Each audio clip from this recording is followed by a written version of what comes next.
All right, welcome back to the Mark David Show, where the truth is a conspiracy. How can you not love Bob Marley? Seriously, I think the world needs a lot of Bob Marley right now. All right, so we're going to go on with some news about elites. I told you it's going to be a really interesting second half of the Mark David Show.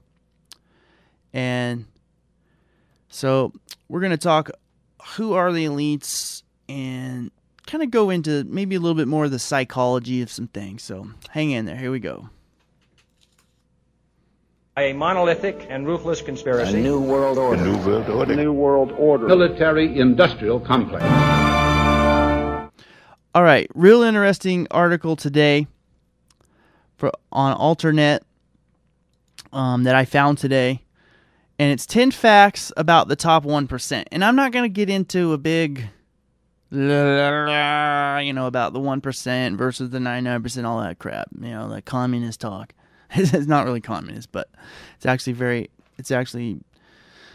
accurate. But however, it's a mathematical fact. You got 1%, nearly 40% of the wealth, yada, yada, yada. And actually, someone from that percentage group of people, Jamie Johnson, heir to the Johnson & Johnson empire, actually did a documentary in 2006 called The 1%.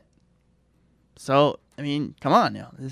However, there are 10 fun facts about the 1%. Number one, majority are corporate bigwigs, doctors, lawyers, and Wall Streeters. Interesting. And then there's a little chart here on this alternate economy. Okay. And this was actually December 7th, but I found it today. Okay. You got 31% are executives, managers, and supervisors. 15.7% are from medical, and 13.9% are from financial positions. 8.4% are lawyers. I'm going to go down. Only 3.2% of the 1% are in real estate. 0.2% are pilots. Okay. You won't find many of them in Indiana. That's number 2. Number 3. They're more Republican, as you could imagine. Number 4. They all make more than $500,000 a year. Number 5. They have plenty of accumulative wealth. It shows a chart, what they own. A lot of it is financial securities, stocks and mutual funds, trusts, business equity, and non-home real estate. And it's interesting, business equity and financial securities are the largest. You'd think there'd be more in trusts, inherited wealth, what's not. And it goes on to say how 91%, as you know by now, have been falling behind. They've taken an even bigger piece of the pie. Essentially, they've built a machine. I'm going to talk about the machine here in a second. Number 7, they have half the federal income tax rate compared to 1980. Okay, what is the machine they're talking about? Okay, that I'm talking about. I want to talk about John D. Rockefeller for a second. John D. Rockefeller, what made him go into philanthropy, because remember, he was really largely one of the first people, at least in the United States, to really do that, is that he was with he was with his accountant. This is the patriarch Rockefeller. He's with his accountant and his people one day, and they told him, they said, you have invested the money you've made in coal and oil and railroads, obviously oil, and things that are really making a lot of money, Mr. Rockefeller. So much so that essentially you're going to get mathematically buried in an avalanche of money. And that's when he first started thinking about, maybe I should give some of this away because this is a big problem. And essentially, it's a machine where mathematically things start working against you that are working for you. And that's essentially where the 1% are at. And I don't come from the whole Occupy Wall Street 1% because, the way I look at it is they're calling themselves the 99%. They're calling me the 99%, technically, maybe. And what I'm saying is I'm coming at it from, okay, I'll go to the source. I'll go to the people who fall into that bracket. And Jamie, I really encourage you to watch this documentary, The 1%, by Jamie Johnson. It's on YouTube. You can watch it. It's got Milton Friedman in it. It's got a lot of big name people that you know of talking about it. And they talk about this machine that's been built. that just makes the 1% wealthier and wealthier and wealthier to the point that they're actually they're destroying countries. Now, I'm going to go on because I want to talk a little bit about there's a difference between people who have all this wealth and the people who are power grabbing more wealth. There's a difference. The heirs of the Johnson & Johnson empire throw money. They're not really power grabbers. You can just actually see that in those documentaries. They're not that. They're just the recipients of this machine that's just shoveling money on top of them. There are, however, the people who essentially, for lack of a better term, they essentially rule the world because they are more actively invested in the mechanisms that rule the world, particularly, essentially, the sale of bonds. Okay, you got to be a real insider to issue the money supply to countries via bond sales. And I'm going to talk more next week about a documentary. It's about the Rothschild family, and this is not a conspiracy theory documentary, as many of the Rothschild family documentaries are. This is about they invented the modern bond market. It's okay to study that. It's okay to learn that, you know. Okay, so this is an interesting article here from Real News 24, and the article is "The Large Families That Rule the World," is what it says. And anyway, what I find interesting, because I've talked about this on the show here, is about the large banks, which are these machines, and the private shareholders of these machines through their investment companies. And you can look through. You know, you got the main ones are all the same. You can go on Yahoo Finance and type in major shareholders, and you're going to find the same names: State Street Corporation, Vanguard Group, J.P. Morgan. Go down to J.P. Morgan Bank. Who owns them? That was Bank of America. State Street Corporation, Vanguard Group, Northern Trust, the Bank of Mellon. Okay, go to Citigroup, State Street Corporation, Vanguard Group. These are the major shareholders. J.P. Morgan. And these companies, State Street, Vanguard, these are owned by the names you've heard: Rockefeller, Mellon, Astor, Vanderbilt, and others. Getty. People who are the 1%. They own, Wells Fargo, Berkshire Hathaway, which is Warren Buffett. State Street, Vanguard, Capital World, BlackRock. BlackRock, I've talked about BlackRock a lot. It's created by Pete Peterson, the former CEO of Lehman Brothers and Bell Helicopter, and the chairman of the Council of Foreign Relations. I've talked to you about that. Okay. Goldman Sachs are the big four,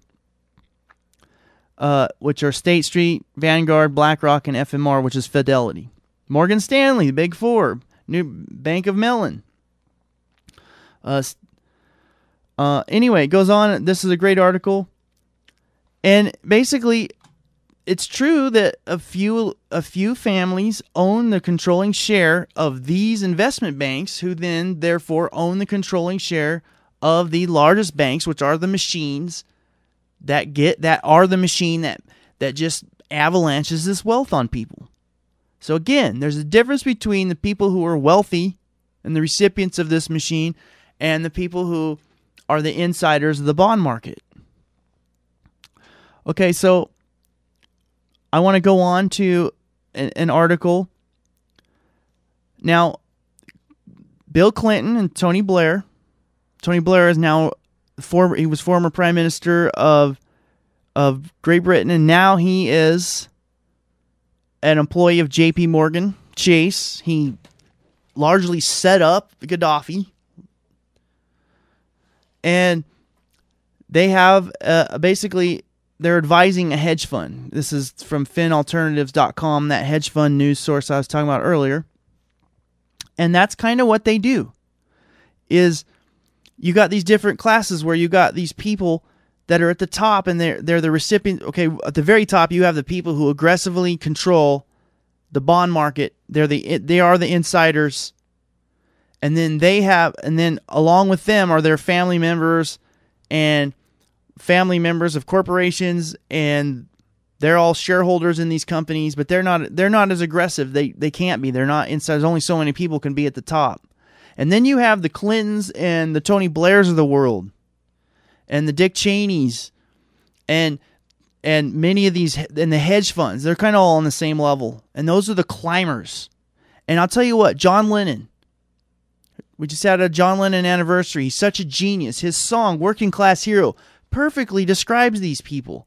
And I brought you a little clip of John Lennon describing people like, last week I talked about how Matt Taibbi explains eloquently about how the revolving door, say, between Wall Street and Washington, and you hear that, but he makes it much more clear where he's talking about how these positions that regulate banks and even these positions in White House and positions in Congress, they want jobs with the banks, like Tony Blair going to work for J.P. Morgan. And now Tony Blair and Bill Clinton are advising this hedge fund. In fact, I'm going to go to this article before I play this clip because I don't want to just make a blanket statement. It's TNEO Capital was funded in June by Delkin Kelly, who in March resigned as U.S. economic envoy to Northern Ireland. So here's a guy who was in government. Now he's going to start a hedge fund, and he's going to pay Clinton and Tony Blair to advise him. In other words, get him contacts.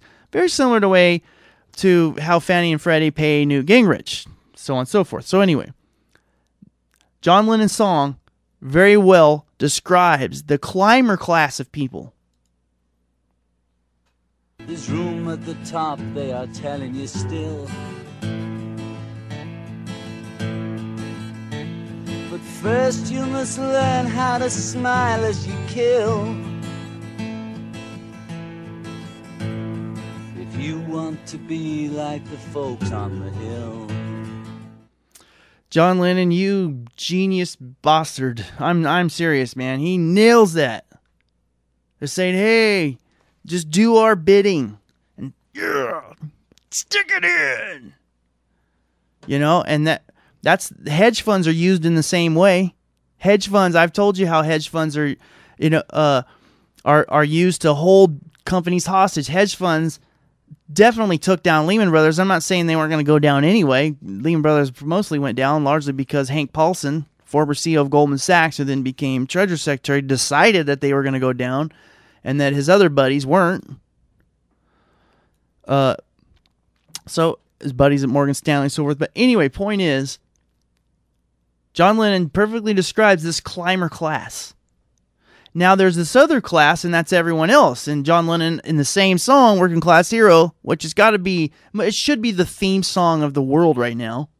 He describes the people below the climber class, very eloquently as well. Keep it doped with religion and sex and TV. I read about some squirty guy who claims that he just don't you think believe you're in so fact. clever and classless and free, Walking on the fighting side of me. but you're still peasants as far as I can see. When you're running down our country hard. Working class hero is something to be.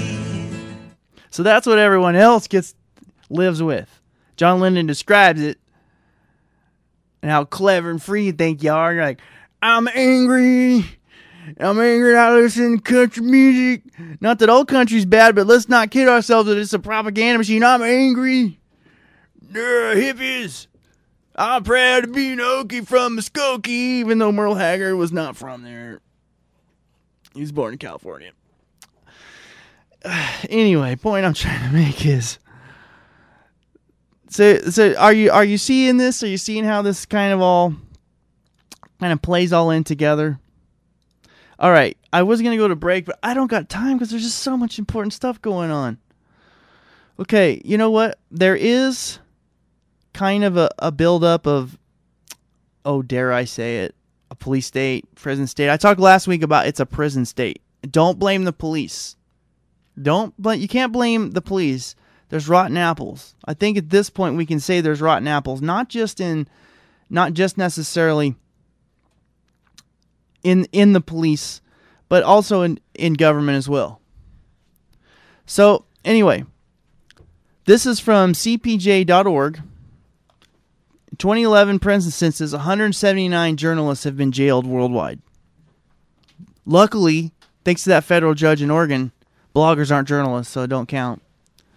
All right. Texas. Here's another article. Texas senators vote to legalize. I can't believe I'm even saying this on the air. This is from TexasGOPvote.com. This is a true article. This is from December 6th. Texas senators vote to legalize sex with animals in National Defense Authorization Act. And they go on. This is down in Texas. The diehard Republicans are, I don't know. They'll make a mountain out of a molehill real fast. And they're saying what it is that part of the Defense Authorization Act, in case you didn't know this, overturns some of the don't ask, don't tell policy, where it's not illegal so much to be in sodomy, to commit sodomy.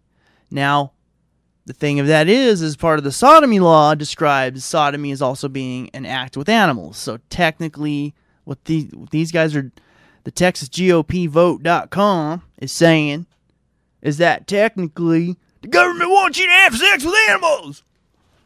Yeah, anyway. Okay, going on in prison state news.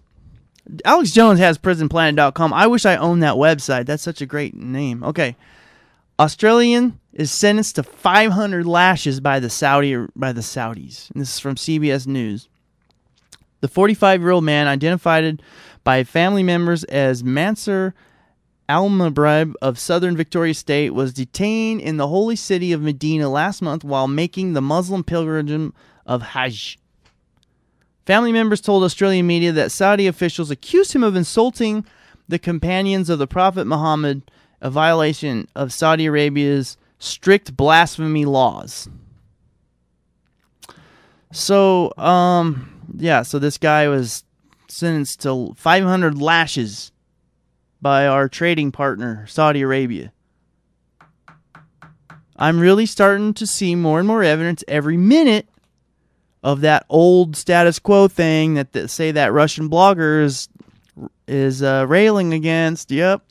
If by now you haven't figured out that this generation is going to overthrow the status quo, you globally, you're crazy if you don't believe that.